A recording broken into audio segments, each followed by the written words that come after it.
I have some housekeeping to do.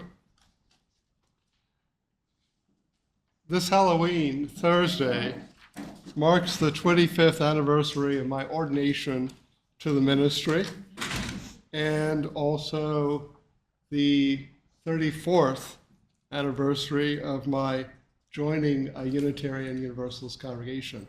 I intentionally put my ordination date on the day that I joined became a Unitarian Universalist, so I'd always remember both of which one was which. You know, they both happened on the same, at least day in the year. The service today is in the commemoration of the Feast of All Souls, a Christian holy day, which occurs next Saturday. While most of us are not Christians, time is given for recalling those who have died and reflecting on mortality. The sermon this morning is one recycled from long ago.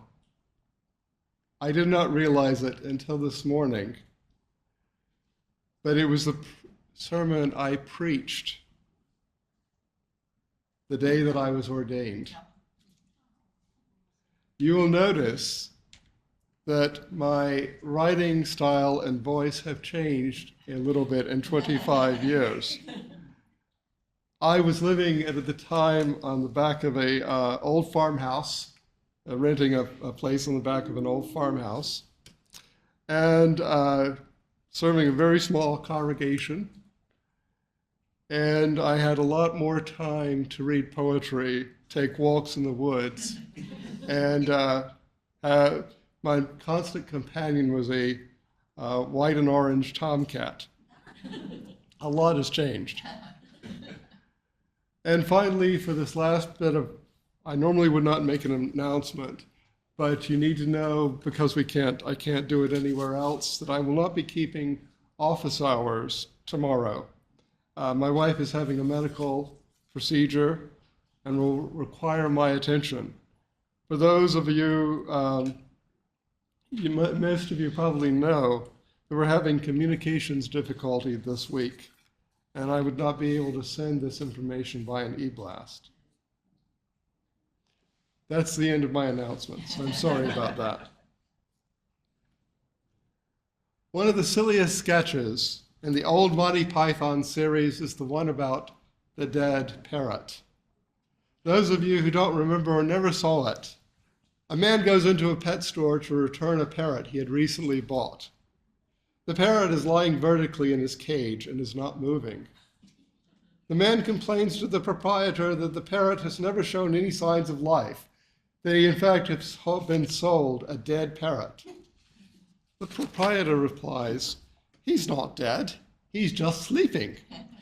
The man retorts that the parrot has indeed expired, saying, "It's passed on. The parrot is no more. It has ceased to be. It's expired and gone to meet its maker. This is a late parrot. It's a stiff, bereft of life. It rests in peace. If you hadn't nailed it to the perch, it would be pushing up daisies. It's rung down the curtain and joined the choir invisible. This is an exed parrot." "No, he's not," replies the proprietor. "He's a tired parrot and is resting." On the conversation goes until the man, in utter frustration, takes the parrot out of the cage and bangs him against the counter, whoomp, whoomp, whoomp, to prove that the parrot is indeed a dead parrot. Coming to terms with the death of a parrot is one thing. Coming to terms with the death of a human being is another. It's no laughing matter, although I have seen and heard laughter at a memorial service and after a memorial service when an amusing anecdote about the dead person was recounted. We know that grief still lives on in the hearts of those who remember their dead. Their loss, but the sorrow is always intermixed with memories of fun, of love, of caring. One often hears someone say, "I laughed until I cried." Why is it that we laugh so hard about the things that cause us the greatest pain? Why is it that we cry in our happiest moment, like at weddings or the birth of a child? Maybe the answer to both questions is that our emotions lead us into strange places, And that in the crush, we need the emotions that are at the shadow of the other to make it through the tragedy, be our joy being faced. We use laughter and tears to diffuse the intense affect of our feelings. We've already probably heard the saying, when you're dead, you're dead. This is another way of saying that there's nothing more to the consciousness and personality once one is dead. When you're dead, you're dead. End of story. The play is finished. Nothing more. Do not pass go. When you're dead, you're dead. Being is swallowed by non-being. To which the owner of the pet shop might reply, no, you're not dead. You're just existentially challenged. Well, we, the living, are the ones we know who are existentially challenged. The dead do not share our existence with us in the same way, if at all. We, the survivors, are challenged to go on living, knowing that we bear the stamp of mortality and the pain of loss. We are challenged in grief to make something from it, to find the way that it can be turned from tears to laughter. We are challenged to confront our fears and our doubts. We are challenged to pass on the blessings that we have received. When you're dead, you're dead. Is it true? The plain fact is we cannot know. Evidence can be suggested, yea or nay. Theological treatises from any of the world's religions might be presented. The Buddhists and the Hindus might point to a belief that the soul or karmic existence does not end but continues in a new form. Put simply, it migrates. Traditional Orthodox Christian theology points to a life in paradise, perhaps a return to the Garden of Eden. Some ideas hold that death is the rest eternal, awakened by the end of time. New Age spirituality with past life regression, out-of-body experiences, or near-death encounters could be shown and weighed in the balance. Mystical experiences sharing the gnosis, the spiritual insight, could be recounted to provide the leap of faith for some.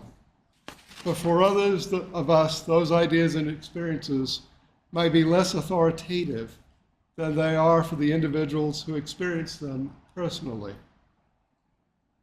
So, what are we left with?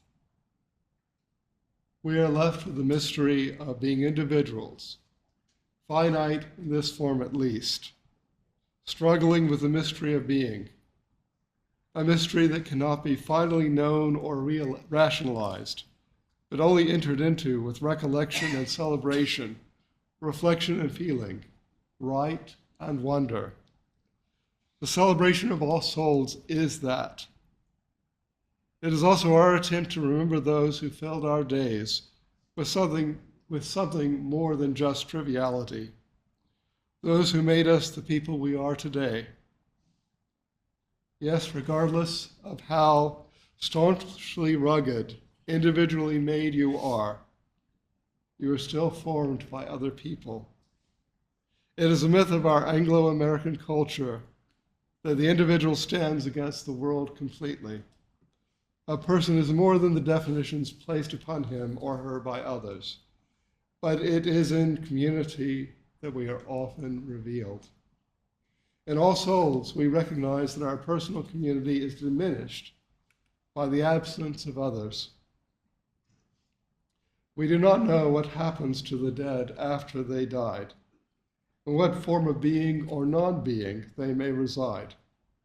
We do know they continue to live in the thoughts and memories of those who come after, some vivid and nearly palpable in their remembered presence, others fading and nearly forgotten by the living.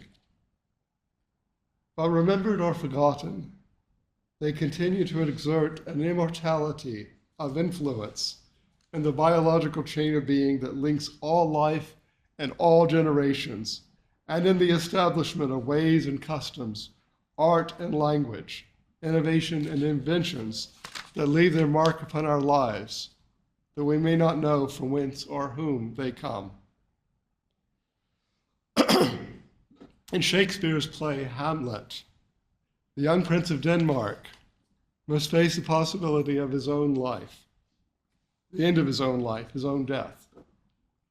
In his soliloquy, he declares death to be something dreaded for its incomprehensible nature. If he kills himself, he feels that he will only have responsibilities and repercussions in the hereafter. Hamlet describes death as the undiscovered country from whose bourne no traveler returns. Ignoring the fact that it was a conversation with his dead father's ghost that commenced the whole internal torment which now plagues him, Hamlet's soliloquy identifies the nature of the mystery in which we live. We do not know where we came from or where we're going to end. In the middle, connected in time, is the fullness of living, traveling toward that undiscovered country, aware of mystery, filled with hope. On All Souls, we remember our beloved dead not as ghosts who haunt, though haunt our imaginations they may do, but as members of the sacred community whose precious life is the life of our life, soul of our soul, heart of our hearts, lingering thought of our minds.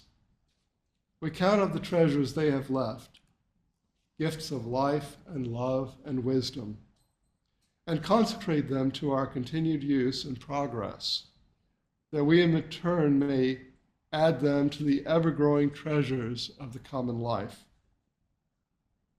And so on All Souls, which follows All Hallows Eve or Halloween, we can declare, when you're dead, you're not really dead.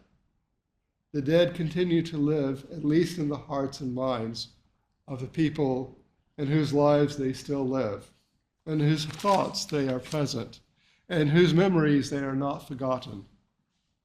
We are the ones who are existentially challenged to make their lives and our lives a testimony to the enduring power of love and grace, and to the courage to be that is passed from generation to generation.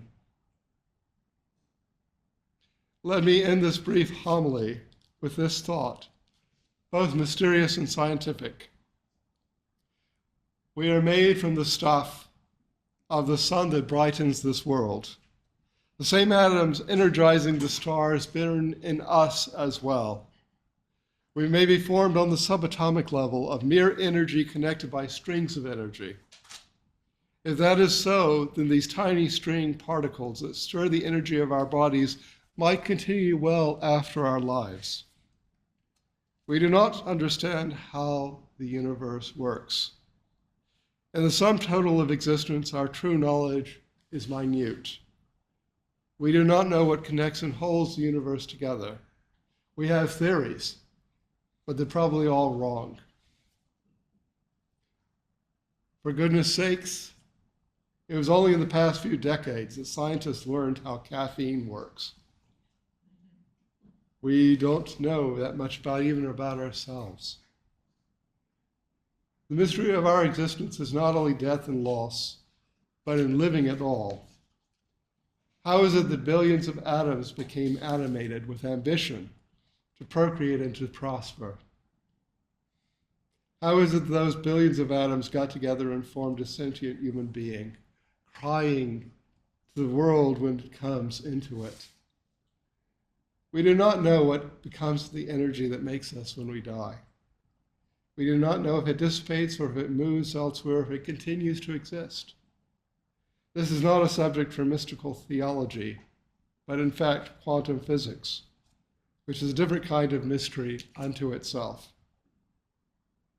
I suggest to you that when you're dead does not answer all the questions of existence for we who are existentially challenged. We know that the world is filled with complexity and connections. Our science and theology can only barely understand those connections. As it was written more than half a century ago, but perhaps with more wisdom than science could then understand, And I don't know where I got this quote from 25 years ago. 1,000 unseen ties bind us in one body with all humanity, the living and the dead. We are strong with the strength of all. Let us commemorate with thanks that energy, those souls who lifted us up and carried us forward. Let us recall those who have lived with us and reveal the sacred spirit of humankind this day and evermore. Amen.